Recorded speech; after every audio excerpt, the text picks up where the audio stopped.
welcome back to the Totally Premier League podcast and episode 16. And I've got to say, it has been ages. I will tell you what is happening with the podcast. It has been a while since I've done one, but it is good to be back. And I'm delighted to say that I've been joined by my right hand man of the Totally Football and Horn Levy podcast, Mr. Karl Levy. How are you, my friend? I'm good. Thank you. It's been a while, so yeah, it's good to have a good catch up. So I'm ready. Yeah, just to let people know that I am in the process of getting a mic, so the audio will feel more and more clearer as as the episodes do go on throughout the year. And yeah, secondly, I've just been so busy. I've been busy with work. I've been just not had the time, and obviously we're having a little one now as well. Not easy, Hey, to life, get. there's family life is more important now for you, though, especially at our age. And you got you and Becca, having a child, and I know in the future you might have more. So life is busy, mate. Life is short. You have to make the most of it. And I was told you that, from when we started doing this stuff back nearly nearly 10 years ago, actually, coming up to this year. It's the ninth year. It's coming 10 years ago we broadcasting together when we did. So, life changes when you get older and older.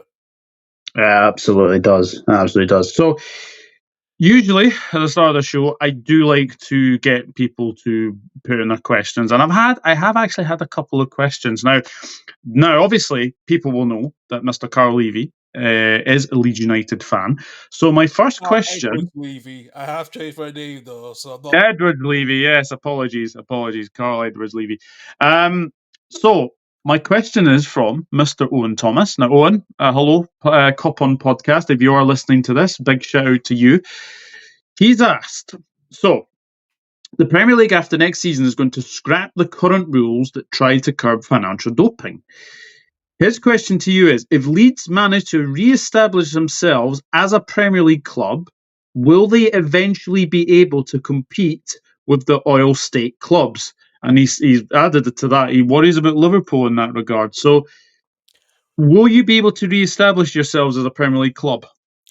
I would say yes, in a way, because despite after we lost some key players this past summer, such as Archie Gray, Jorginho Rutter, and amongst Sesko Somerville, and Glenn Kamara, we have got, because of the investment, the minority stake that Red Bull is invested in, it won't be an issue. I think the club has learnt its lessons.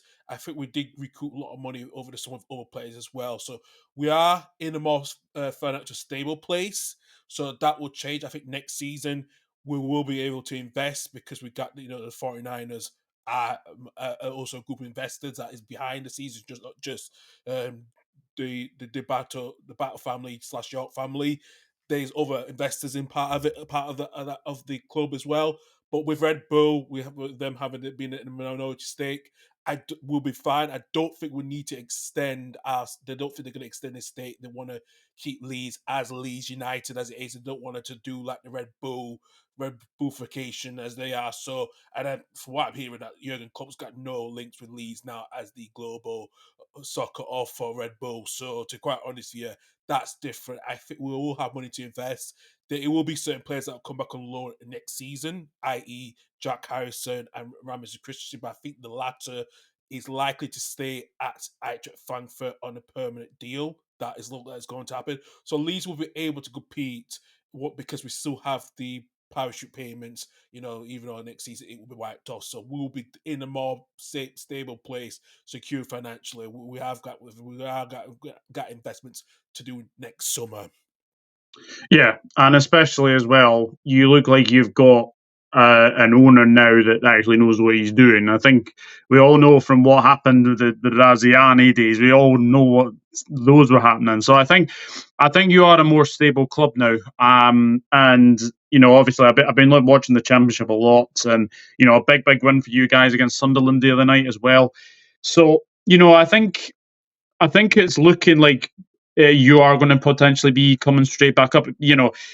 it's a good omen because if you do come up, usually when you do come up, Liverpool win the league. So, fingers crossed for that as well. But yeah, you must have been very very chuffed with the win against Sunderland the other night.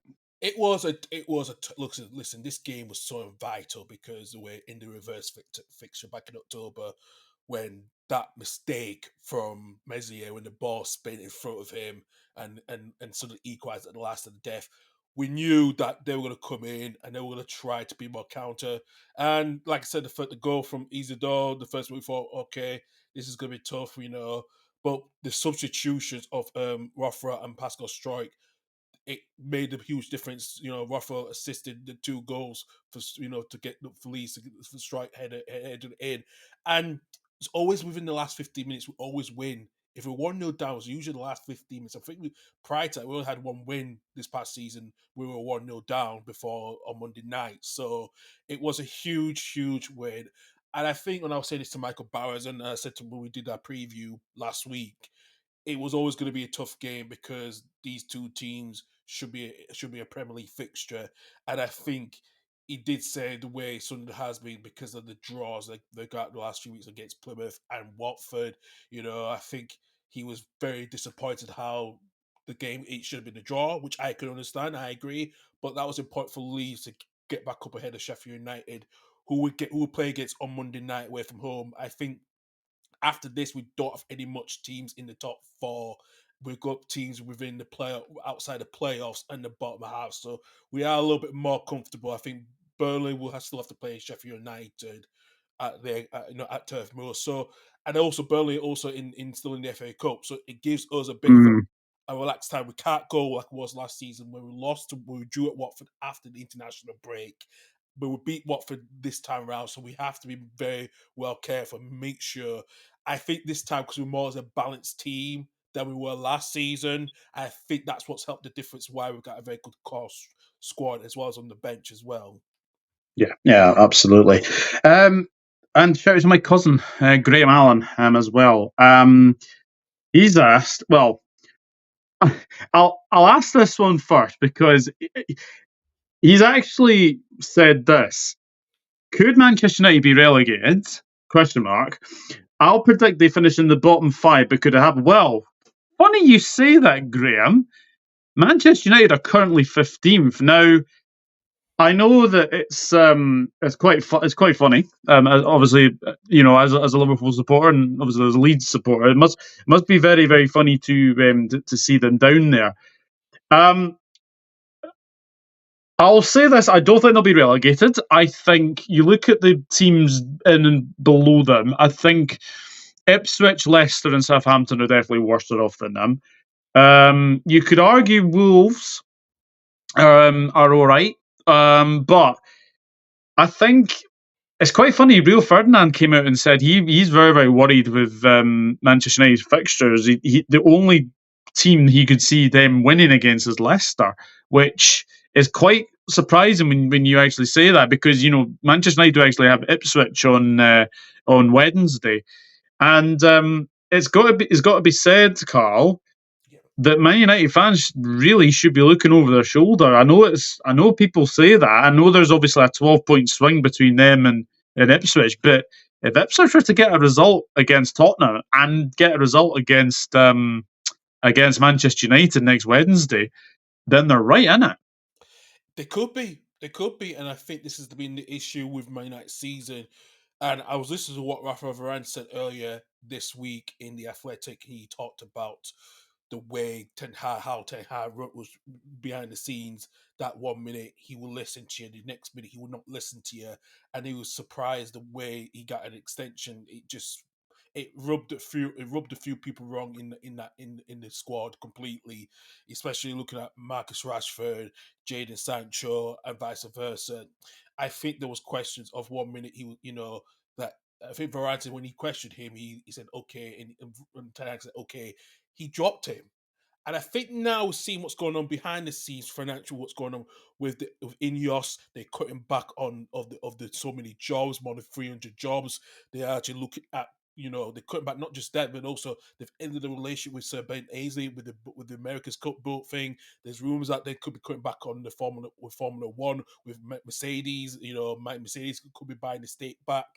It's a huge mess going on under Jim Ratcliffe, and having Glazier early on today, I think it was on Sky News, saying nothing when the reporter asked him about stuff, and it's a huge mess. And I think on the pitch, you know, these players don't fit the style. The only one person that fits the style is Ahmed, and now he's injured for the rest of the season.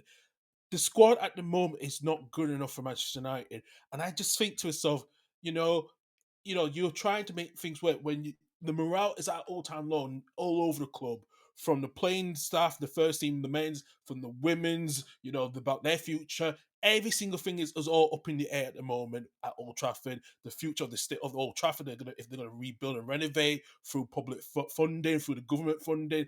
It's a huge mess, and I don't think that it'll be a shock to get relegated, but I can't see it happening. But you never know, especially in the Premier League this season with two of the top six. Well, they're not top six teams in my eyes now, Spurs and Manchester United. They're now worse for wear, thinking how they perform, because I think now the top six is now broke. It's now being broke. The big six is now being broken now by the likes of Brighton, Nottingham Forest, Fulham, Bournemouth. They are really challenging, even that Newcastle as well. So I think we're now seeing the end of the Big Six era in my eyes at this particular moment. It's quite incredible. They are in a mess, Manchester United. They're a complete and utter mess, and it's a complete shambles as well. There's reports that apparently they owe £390 million in unpaid transfer fees, which is astronomical. Ineos are cutting a lot of cuts. They're making staff redundant, like people who have actually been at that club for years. And it just goes to show as well, is the likely sales of Kobe Minu, Alejandro Garnacho. They may even look at potentially maybe selling.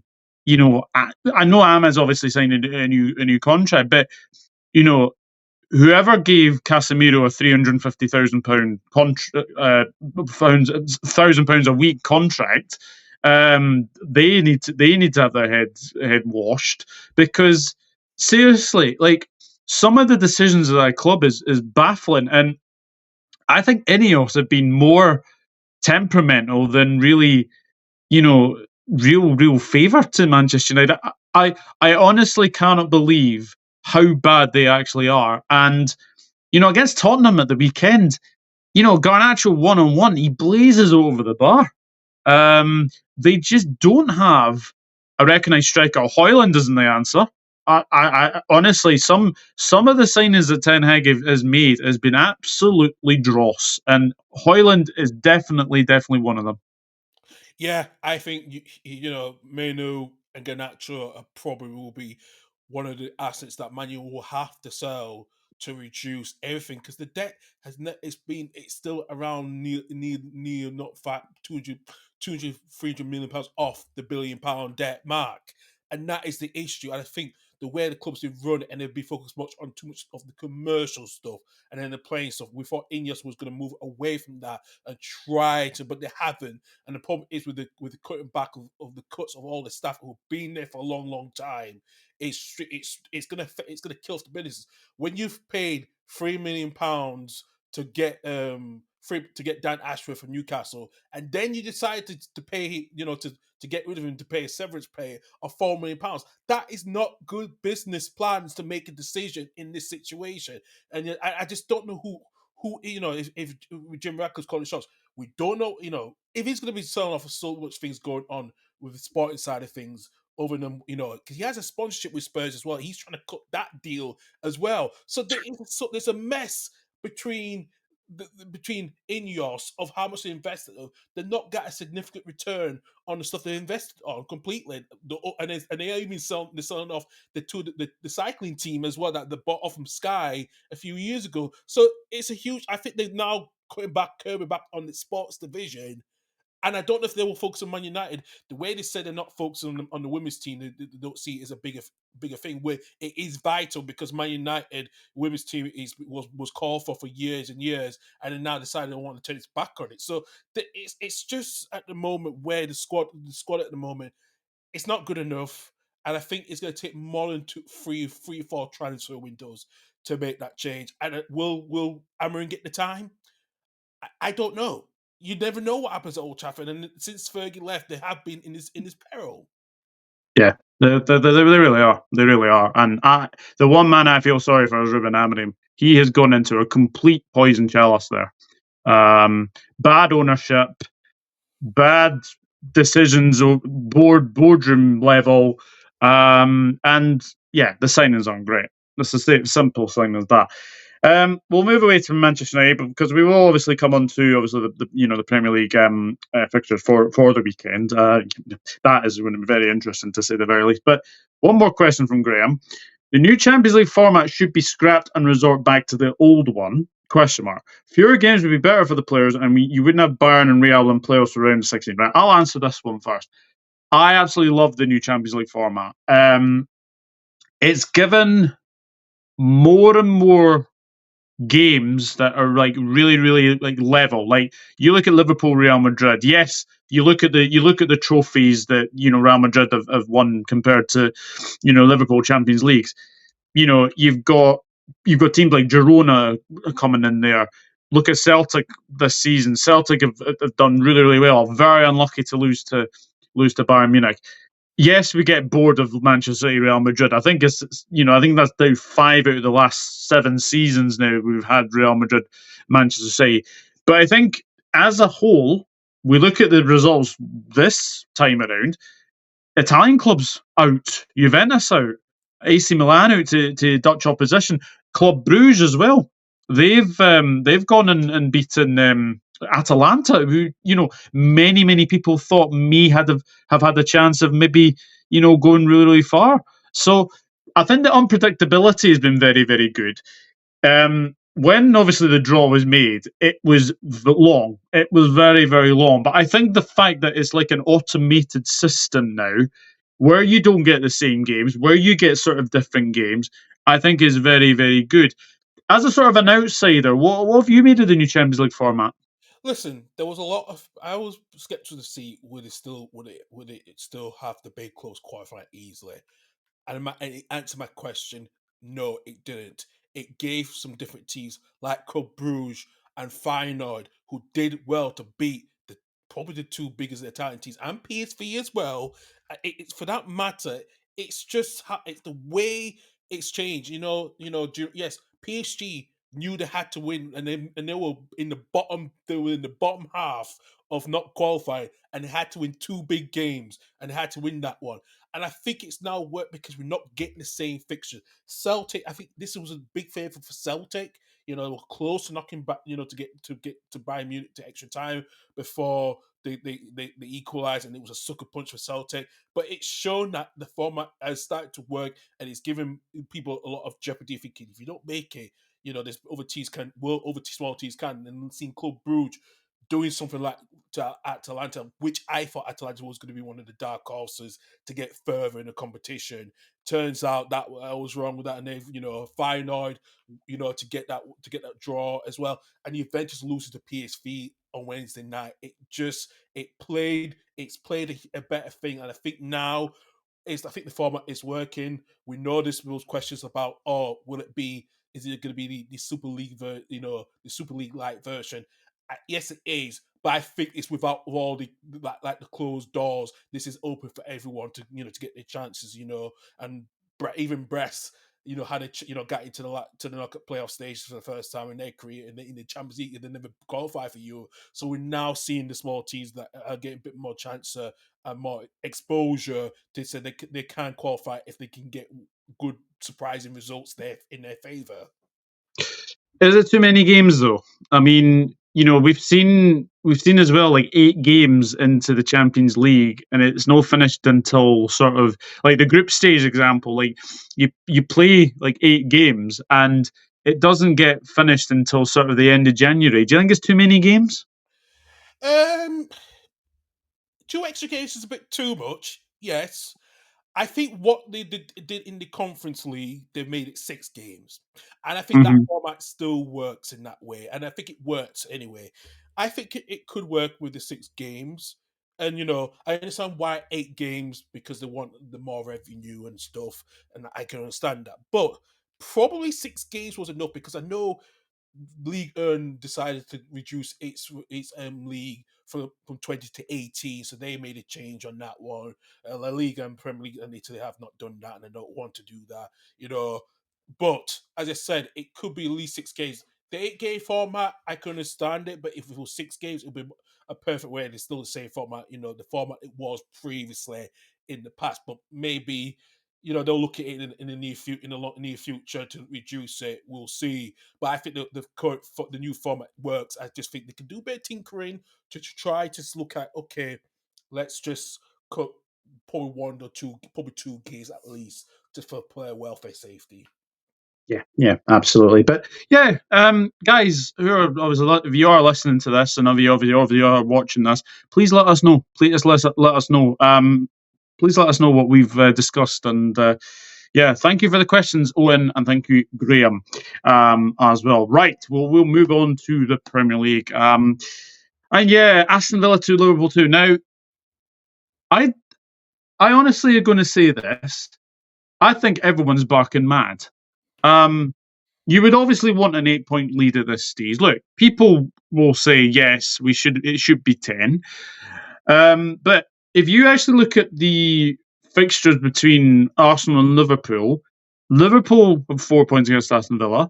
Arsenal have 4 points against Aston Villa. Look, I know Arsenal won at Villa Park early in the season, but Liverpool won the home game against Villa.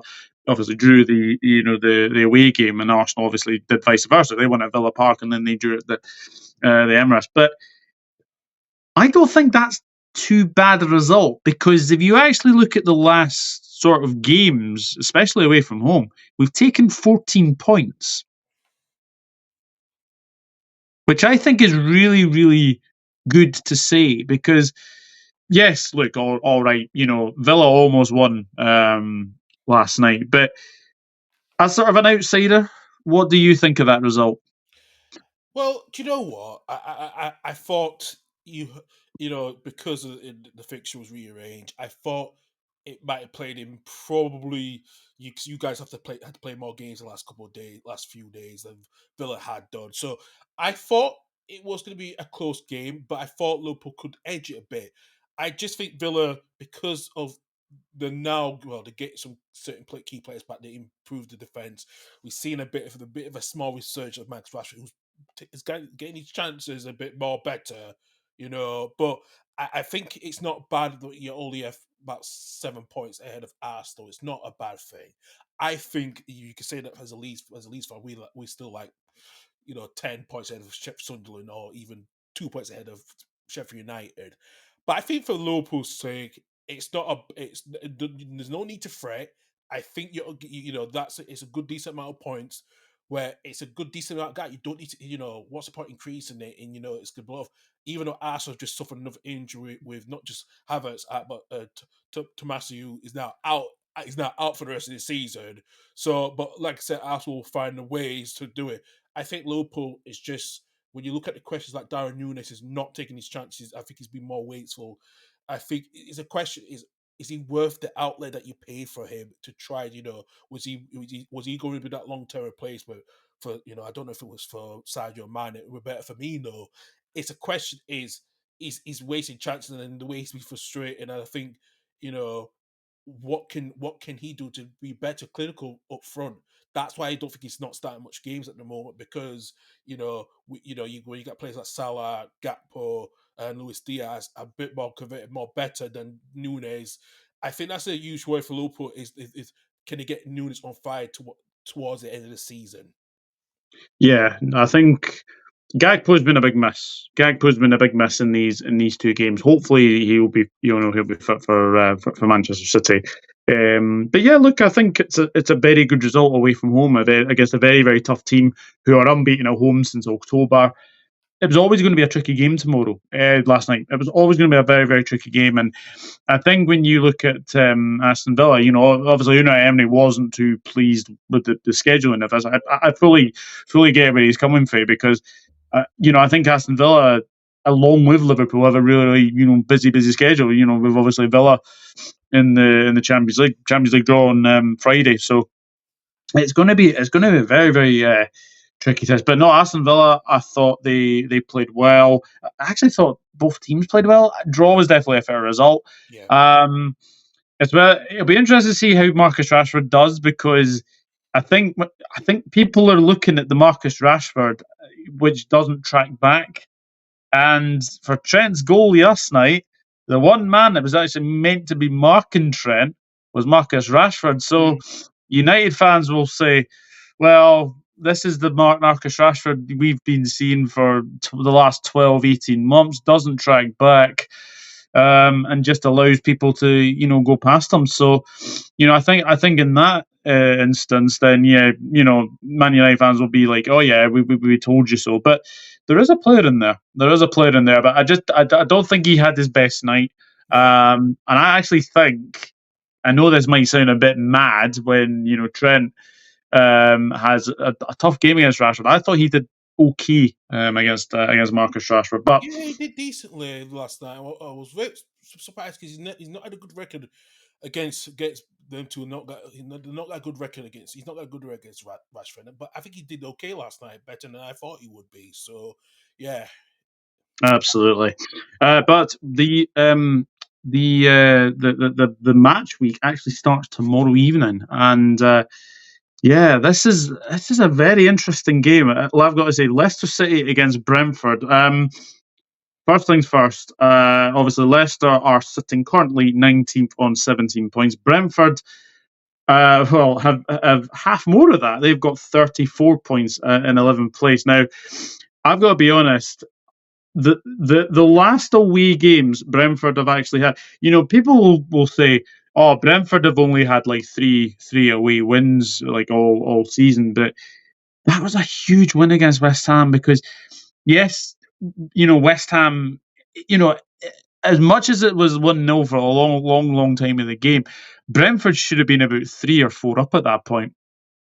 yeah, absolutely. They should have been, and I think to get that vital win at the London Stadium last weekend was vital, despite their way forwards not being the best.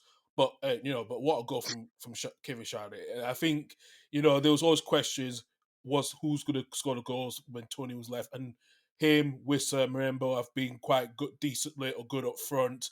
I think where we're seeing right now is probably Brentford. Yes, despite the way form, to get a win, get a West Ham side who's slowly trying to resurge under Graham Potter.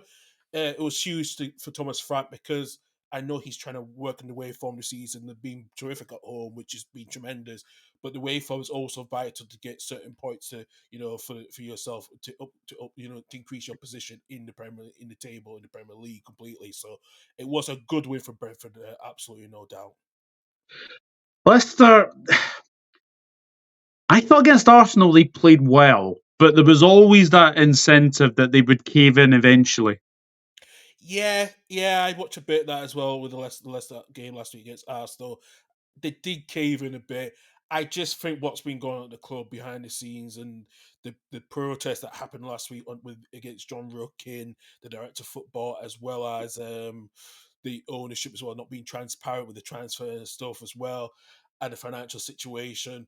You know, they're just lacking of of the fitness towards the end, and I think that's been a downside of Leicester this season. Since they returned back to the Premier League, it was he's did have the alternatives to try to not fall away when things go against it. And it has done, and I think it's a cause of concern. Of the years of them really trying to break into the top four a few seasons ago. It's all about survival, and it's about the players that they've bought got into the club, and they're good enough for the Premier League.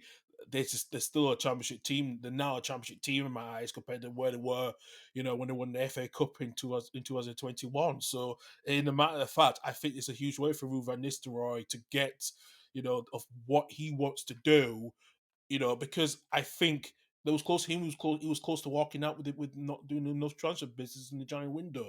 Will he be there this summer if they get relegated? You never know. And like I said, it's going to be it might be a tough climb for Leicester to get back up if they get relegated this season. Yeah, just checking the form table. Leicester City are 19th, 3 points, 4 wins, 4 losses and one win in the last 5. Brentford have 2 wins, 1 draw, and 2 defeats. So they're very, very consistent in that aspect. This is a Friday night game. It is at the King Power. How do you see this one going? Because I'm going to say this now. I know people have obviously said Brentford have a lack of away wins, but I am actually going to say I think Brentford win this one tomorrow, and I think it piles more and more pressure onto Ruud van Nistelrooy, because I just don't think Leicester have got the squad, unfortunately. So, with that being said, I'm going 2-1 Brentford.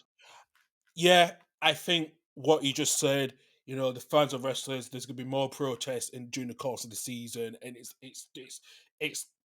I think it's not going to stop until certain board members are out, such as John Rokin is going to be out, gets out, he leaves his position. And despite with Brentford being inconsistent away from home, I still back Brentford to win this game. And I just think I just think Leicester just don't have the squad anymore. And when you don't have someone to replace Jimmy Vardy, at some point he's going to have to call it a day in the next 2 to 3 years.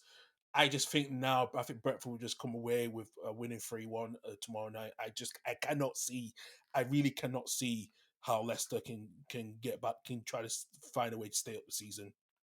Yeah, I think they are. I think they're doomed. Unfortunately, I know that it's very, very tight at the bottom, but yeah, I don't think they've got the squad. I don't think they've got a squad, and I think they need to win their home games. And if you don't doing that, then unfortunately you are definitely going down.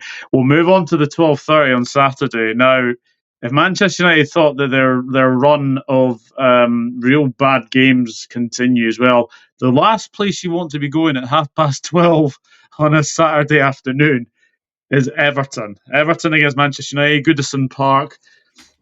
What a job David Moyes has done since he's went back to Everton. Huge. It's been huge. I think Everton, the way the club has been run the last few years since Moyes left, it's been a dreadful patch. I think him coming back was the light of beacon that the Evertonians needed. They needed hope again because and since he's come back, he's the fantastic good form. Getting that draw against Liverpool in the last minute side derby at Goodison Park. I know you hated how it ended, but you have to give credit to David Moyes. I think this is a club. This is the team who's not giving up that now under Moyes. They got that belief and confidence again. It is, and I think you see, Moyes wants to prove something right. Coming back the second time, because some people when managers come back the second time around, it doesn't always work. It never always works in some phases. But has been, and I think to him to lead this team, of this this final home games they have left at Goodison Park and moving into the new Bramley Dock Stadium. It's going to be Bramley Dock Stadium. It's going to be huge, and I think with the new ownership as well, I think they've got visions of what they want to do. To try to get this club, to get Everton back to where it was with the Goodison faithful at the moment, who are really backing Moisey, and I think given credit to get good results this past few weeks. Since he came back is huge, and I think they, like I said, they're well clear of the relegation, so I don't think they need to worry about the relegation this season. Yeah, and I'm going to tell you now, any team going to Goodison Park is going to be in for one hell of a game, because I tell you what, all the games left remaining at Goodison Park it's literally basically a farewell tour now of Goodison Park. Any team that goes there, I think, is in for a real tough game. Funny enough, Everton are second in the form table, only by a goal from Arsenal. 13 points out of the last 5 games, 4 wins and 1 draw. It's been a fantastic return for David Moyes. But Manchester United, another away game. I've got to say, I can only see one winner in this, Carl. We don't usually say that about Manchester United, but the way that they're playing at the moment, you can't really see them going to Everton and getting a result. Look, all right, Garnacho, people will talk about his goal last season, fantastic overhead kick. But ever since then, he's completely. It's almost like that goal's got to his head, and I think he has really become a real greedy player. But when you look at this game, I can only see one winner in this. Yeah, I do as well too. Actually, I just look at the head to head stuff, and with Everton's form, they've only lost one game and win 1-3 and drawn one. Man United's form, in all competitions, they've lost 2 and drawn 3. I really don't know. I just don't see what Man you can get a result at good. So I really don't, and I think Everton will come away with the 3 points and probably comfortably as well. Because I think Man United up front, and like I said, not scoring. You don't, Holland, Zirkzee, you know, they're not scoring and they're really struggling. I just think Everton will win this game, a comfortable 2-0 win, because I just don't see how Ruben Amorim can get things better. It's going to get worse before it gets better for Manchester United. And the one player I think has been very, very impressive recently, and he was almost certain to be going out of the club either last summer. It's been a big turnaround. Beto, I think he's been excellent, and I think he'll give the Man United defence a real hard time. I'm actually going one more better than you. I'm going 3-0 Everton. I honestly think Everton will give them a pummeling, and I think it would be. It won't be a nice trip back to Manchester for the United fans, but yeah, No. I'm going 3-0 Everton. I think Everton will win this one pretty comfortably. So we move on to the 3 o'clockers, and we have Bournemouth against Wolves now. First of all, Wolves. I thought they played really well at Anfield. I thought they were really, really unlucky not to come away with a point. Cunha was really, really good. But the team, I think many people are wanting to speak about right now, and it's actually amazing that they've not tied him down yet to a new contract. Andoni Iraola. Bournemouth have been absolutely superb this season, and especially away from home. The last 2 games, especially against Newcastle, they were absolutely magnificent against Newcastle. Against Southampton, again, absolutely magnificent. What a job Andoni Iraola has done, especially when you think about the fact that there were Bournemouth fans calling for his head last season when it wasn't going well. You look at him now, and he is one of the best managers in the Premier League. Yep, hands down, no doubt. He's become one of the best managers outside of the top 6 this season. He's done quite well. I think, yeah, there was questions about him last season. Was he good enough? I know some both sides was calling for his head, but what a huge turnaround! Despite the injuries they've had, they're still going in form. The way they played against Newcastle away from home, that was a shock because I expected Newcastle to come to win that game, and I think listen, both will get him a contract sorted out.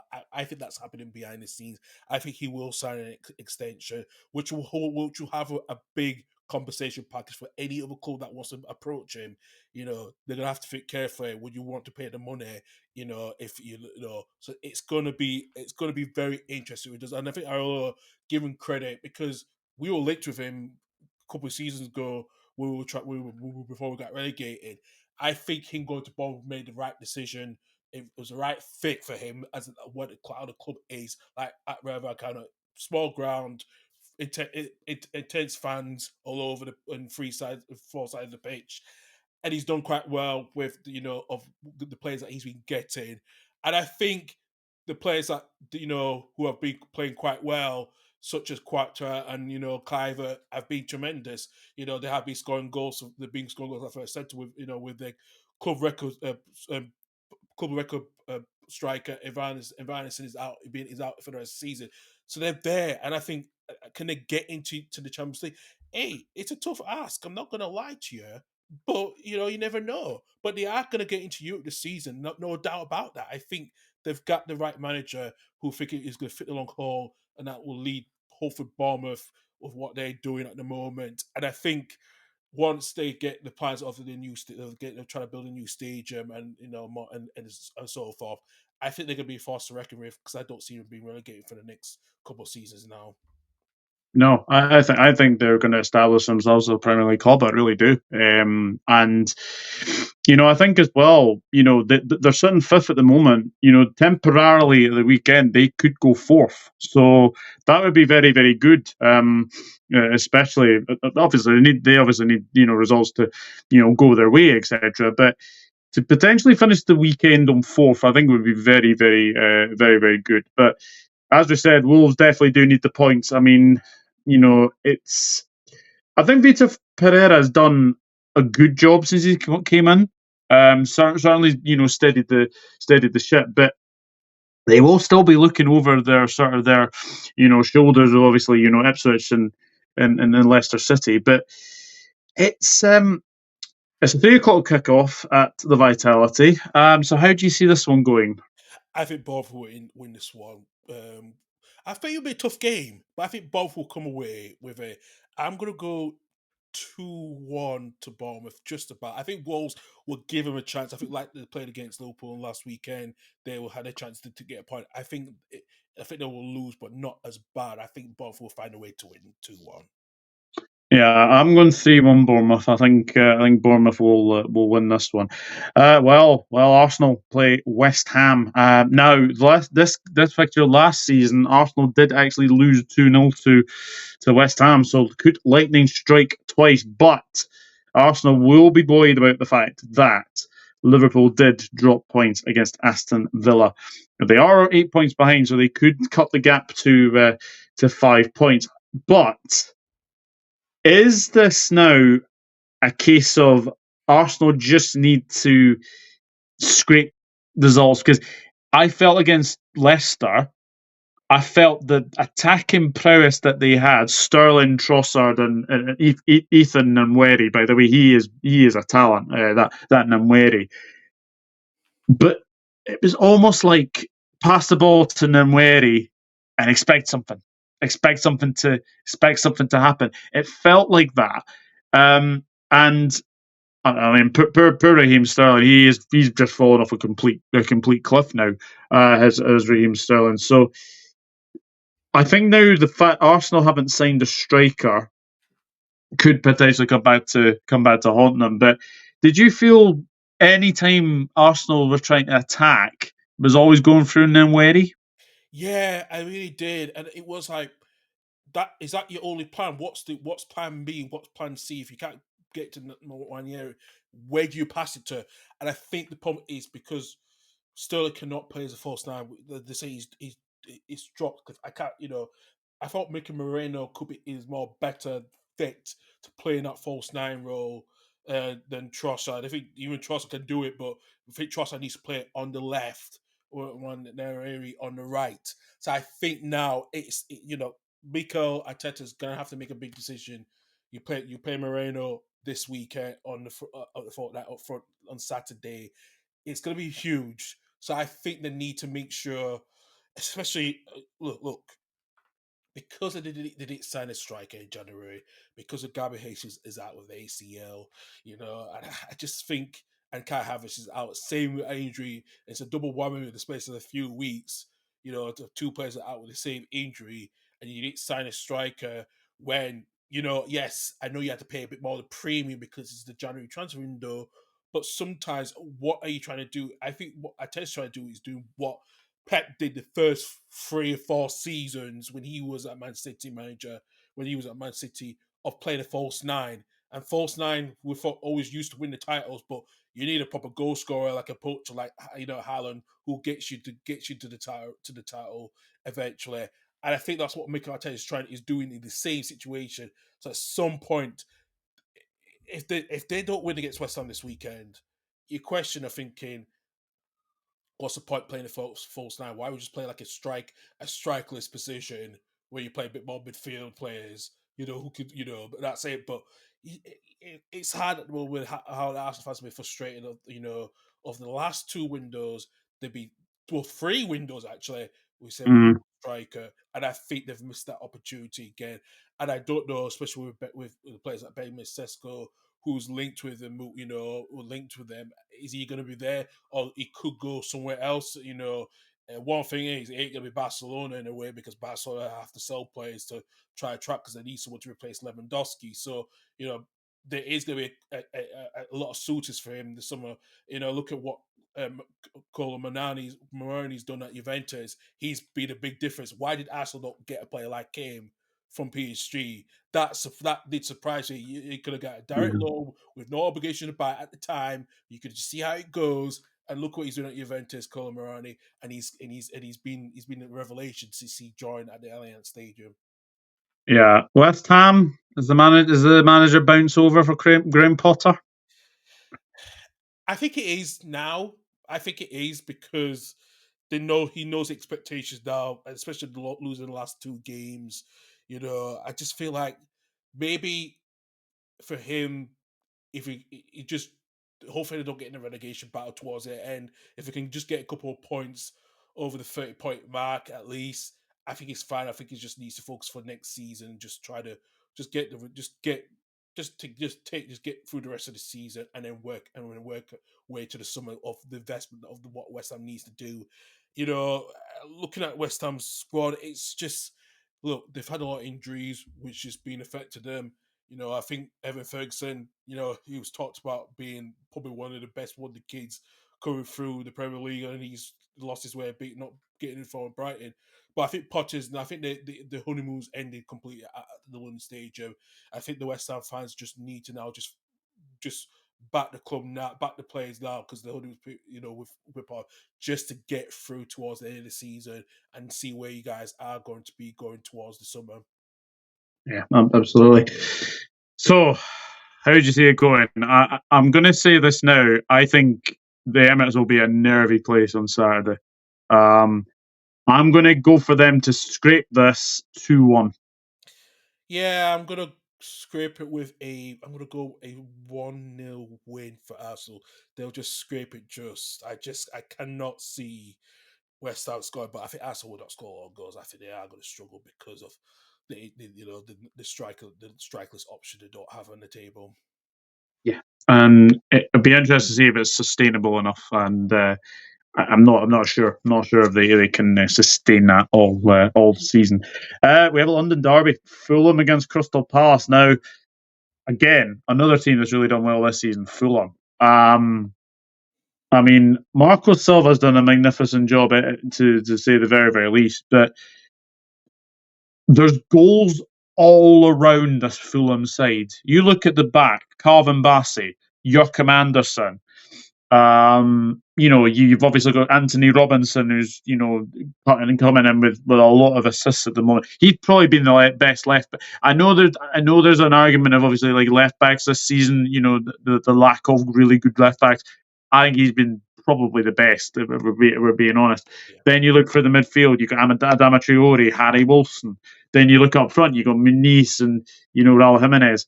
And then you got Palace. I mean, Mateta is now scoring again, which is really, really good to see. This could be a cracker. I really, really do. I think there will be goals in this game. Yeah. And I'm going to go for Fulham to just pinch this 2-1.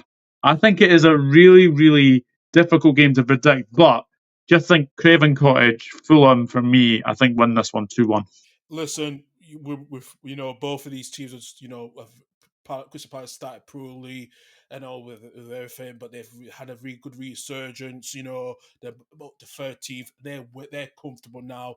I think they have a chance to the top half to finish in the top half towards the end of the season. For Fulham, they're scoring goals from every single player all over the place. And we have a player like Anthony Robinson, who's probably should be the long term replacement for Andy Robertson at Liverpool. you see the qualities he had. I know he had a quiet season last season a bit, but he's now had a surgence of him become one of the best left backs in the Premier League this season. I think when Mateta is now scoring goals because he was struggling, not have much goals. So I think this is going to be a cracker, like you said, for both these teams in the London derby. I am going to go for Fulham, the same score that you. I'm going to go for Fulham, but I think it's going to be a goal fest, like you said. I'm going to go 3-2 for Fulham to win because I just think Ooh, there's goals all over the place. Actually, 5-goal thriller. Well, it could easily happen.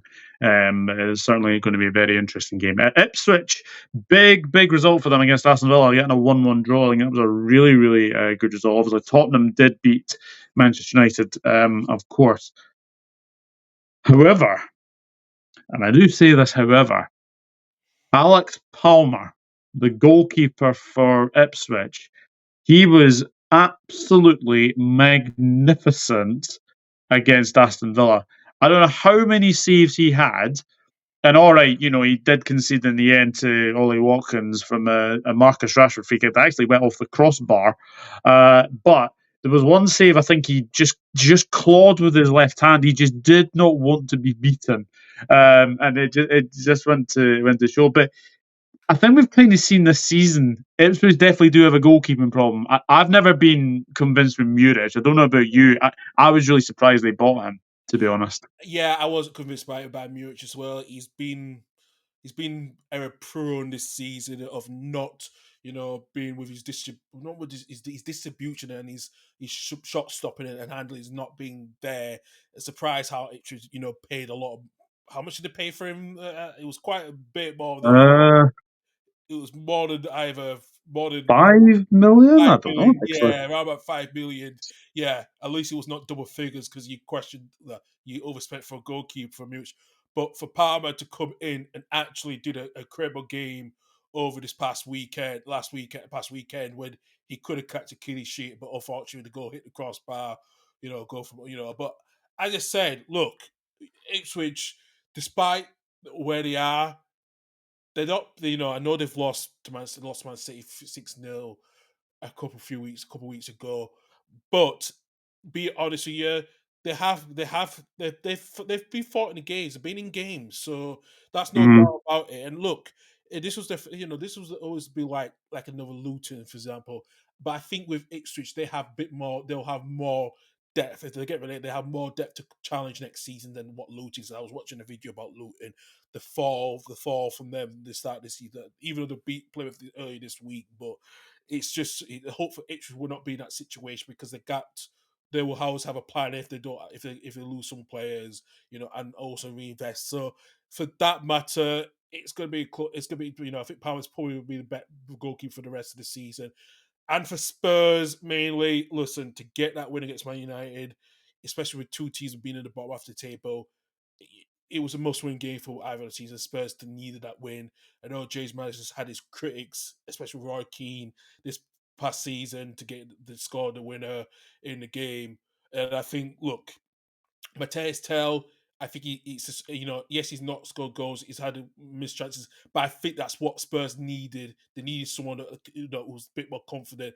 And I think they have to plan now without Son, because I think Son's lost his way a bit, his age a bit now. I think the quality is gone.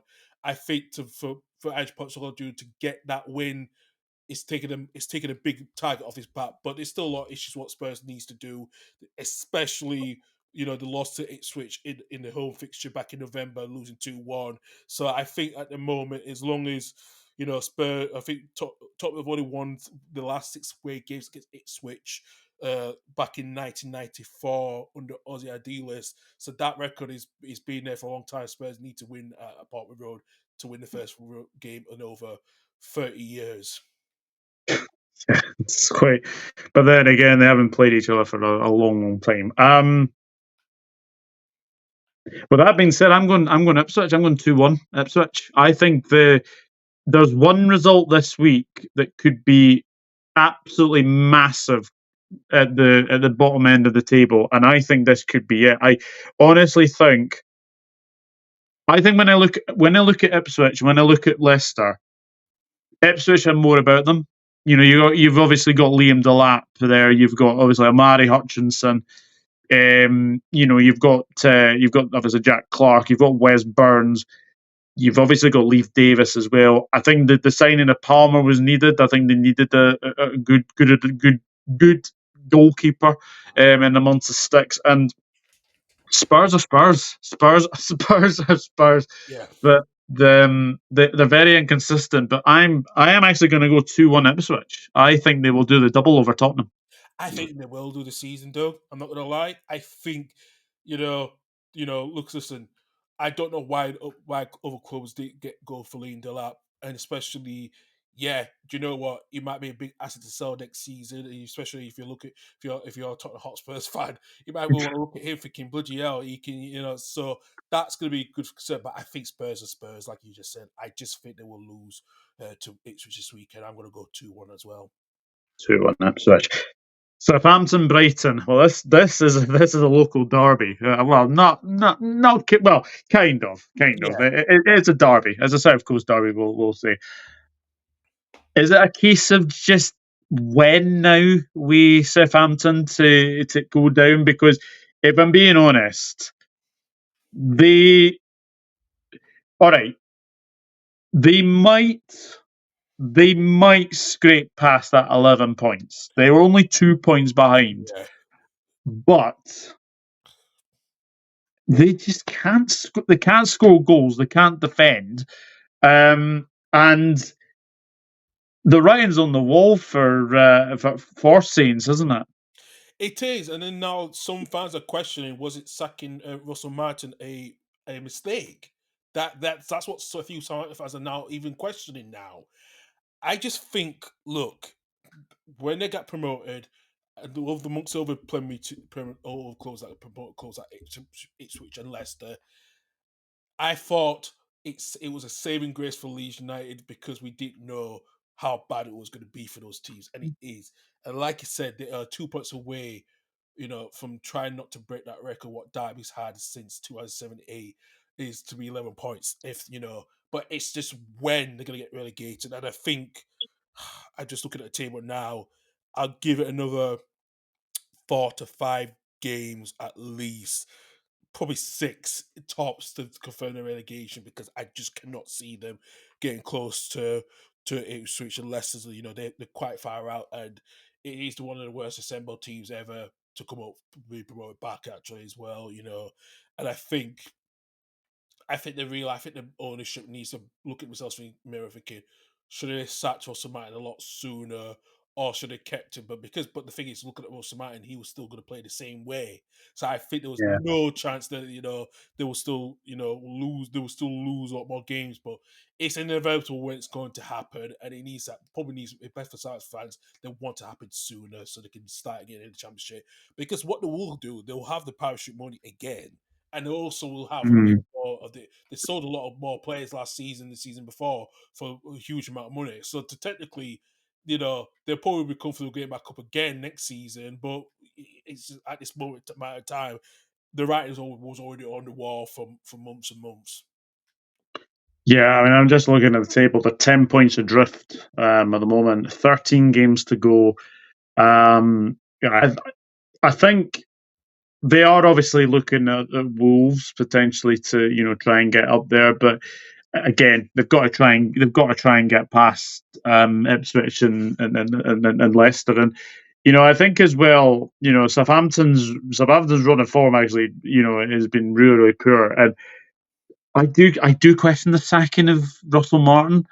I know they lost 5-0 against Tottenham, and I know that Russell Martin was like let go after that game, but it's almost to the fact that the inevitable has been so all season that they were going to go down. I think everyone probably had them bottom. If we're being totally honest. Yeah.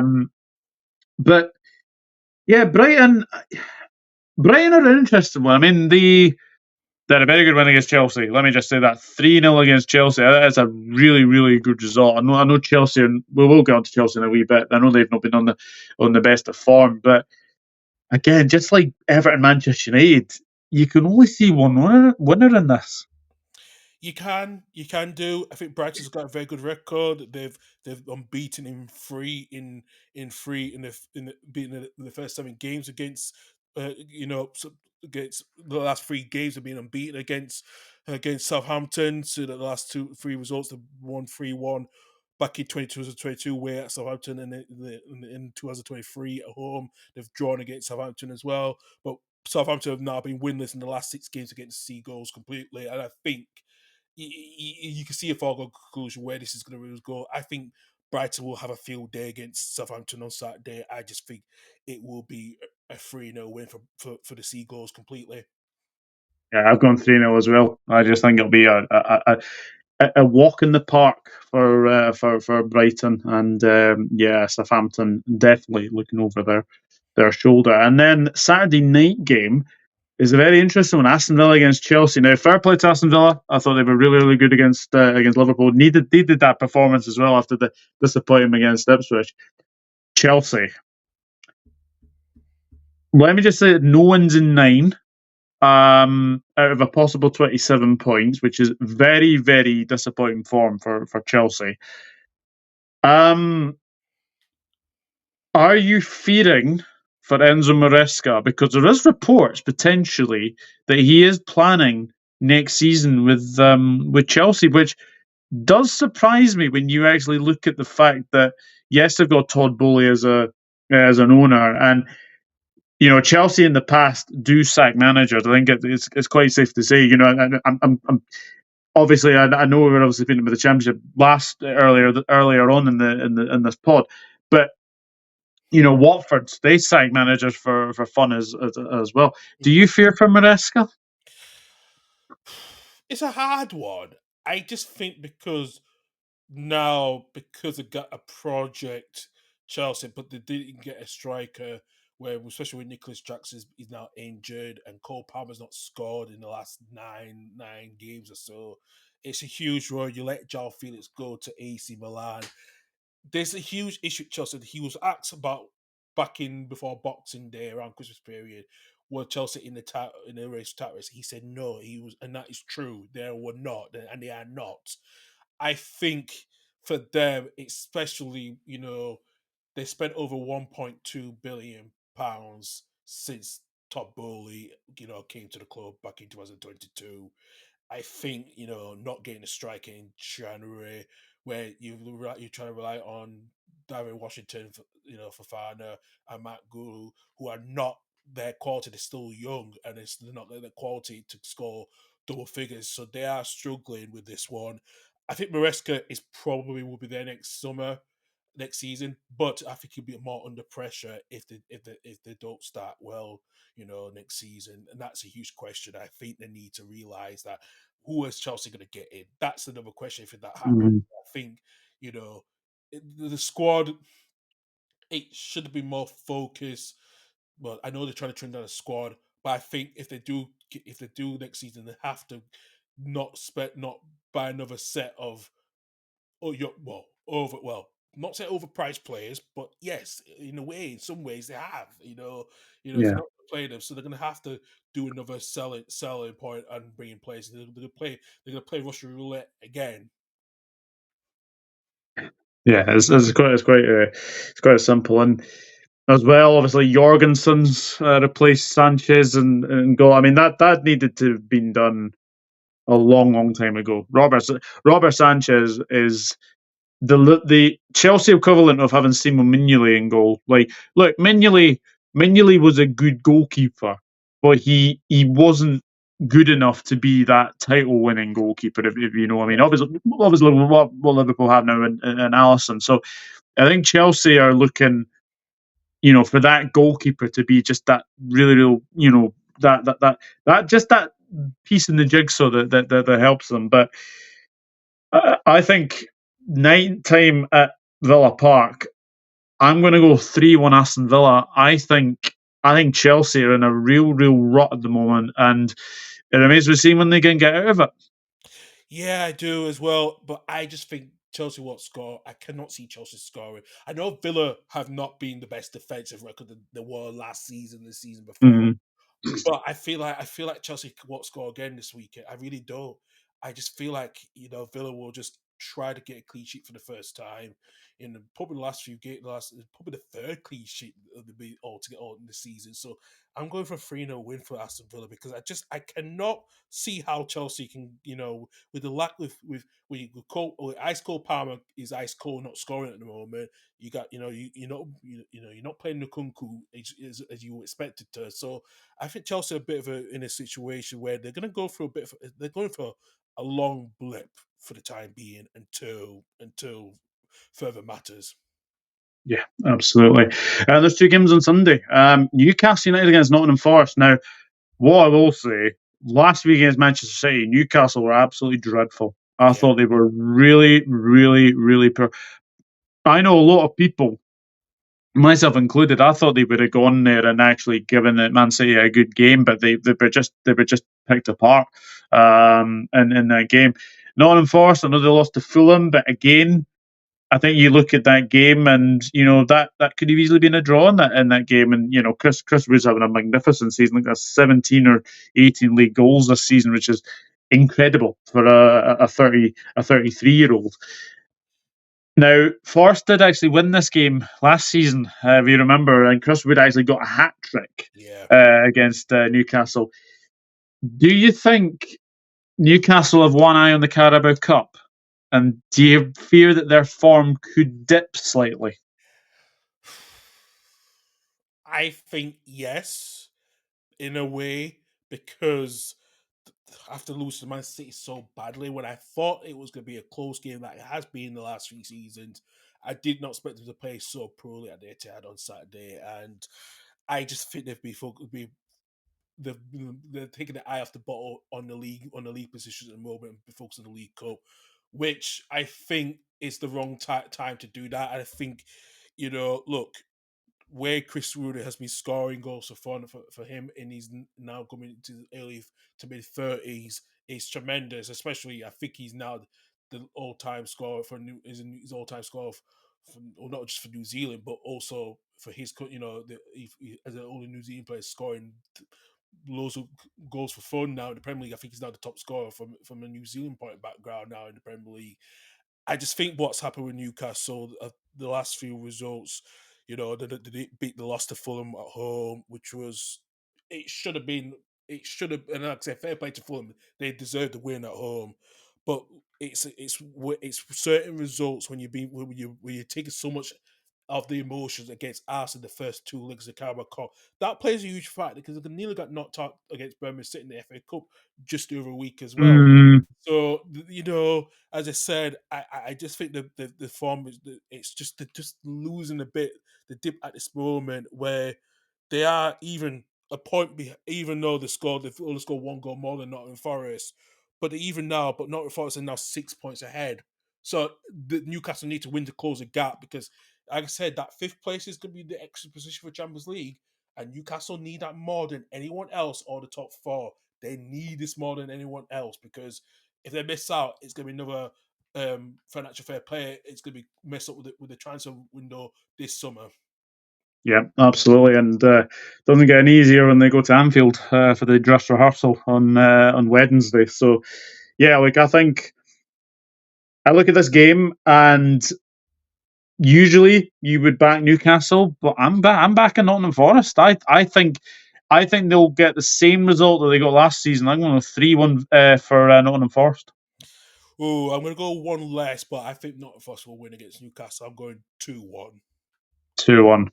And then the game of all games, Pep versus Klopp. We've obviously had that rivalry. We've obviously now got Pep against Slot. Manchester City against Liverpool. Look, I'll be honest. Man City going out of the Champions League wasn't a real surprise. I think it was one of the worst performances of the season, I've got to say. But having said that, now they can focus on they can focus on the league, but they're not going to win it. I think it's the safest thing to say. Do you think? Do you think they'll win the FA Cup? I mean, it's really really difficult to say. Obviously, Omar Mamouche got a hat trick last week against Newcastle, which was very very good. It was basically a lob over Dubravka, a low shot, and then basically he couldn't miss his third because it was just very, very poor defending from Newcastle's point of view. But I think the thing with the City side, if you get at them, you get chances. So I think Liverpool are going to have to look at this game and think, we score, you might score, you might basically get ahead of us, but we've got some real attackers in this side. This could be a humdinger of a game. It can be, yeah. Listen, how Man City performed poorly last night to Real Madrid. It was just awful, and see Mbappe scoring a hat trick as well, which was a triple whammy because Man City's usually good at that playing high defense, but I think Mbappe is now sorted out his pace. His pace that he has, he's now controlling it well better, and he got those chances where Ruben Diaz and John Stones. I think John Stones is playing like a bully cricketer for crying out loud, and it's not been working out at the moment. I just think this is like the end of the era farewell tour for most of these players in the City lineup, such as with Kevin De Bruyne, Bernardo Silva, Ilkay Gundogan, Mateo Kovacic. There's so many players, and even with Kyle Walker. I think Man City regrets they should have rebuilt last summer. And I was saying this to you and to everyone on our channels that they should have had rebuilt. And I think that's what's cost them, that even though they start this mini rebuild in January. But it's not enough at the moment. I think they will have to make a lot more change. I think Grealish will be gone by the door in the summer as well. It's listen. Pep knows that now.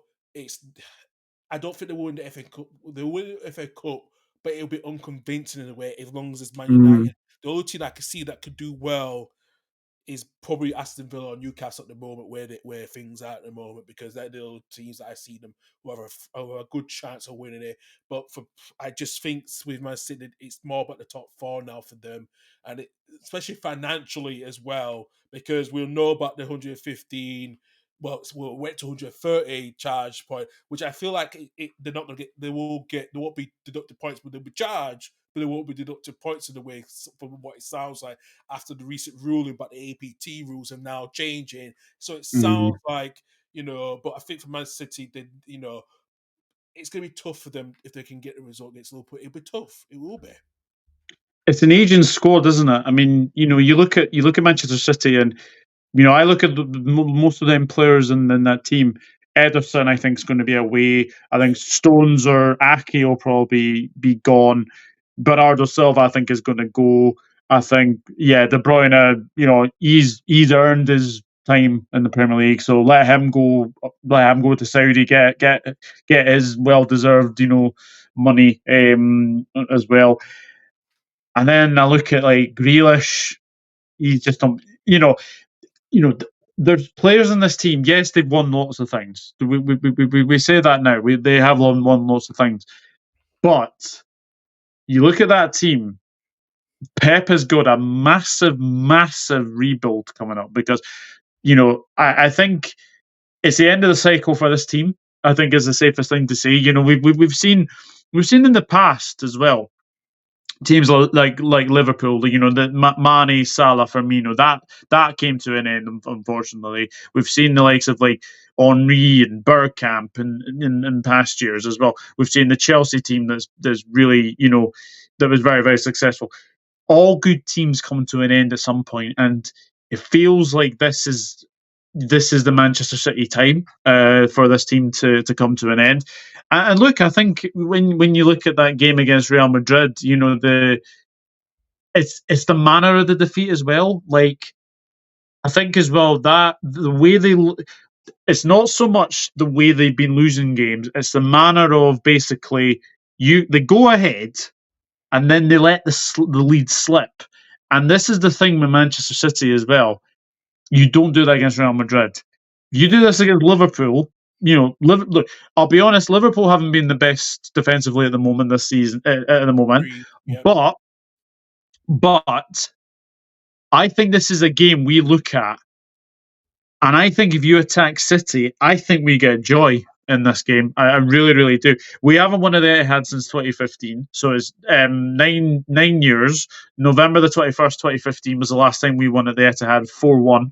It was Klopp's first trip to the Etihad, funnily enough, as well.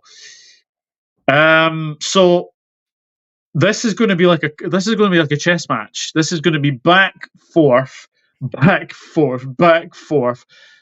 And I think it's just a case of who the better defense is going to be. And I'm going to put my head on the line here. I'm going to go 3-2 to Liverpool. I'm going to go for it. I think if we win this, it puts a massive marker down to Arsenal. The fact that they could only draw at the Etihad. If Liverpool were to do the double over Manchester City, then that would be a big, big marker. So how do you see this one going? It's going to be like a chess match, what you said, and I think what type of Man City side we're going to see? We're going to see the sloppiness that I had last night against Real Madrid, or the one we just saw them just beat Newcastle comfortably. We're going to see more of the latter, to quite honest, with what happened with Real Madrid.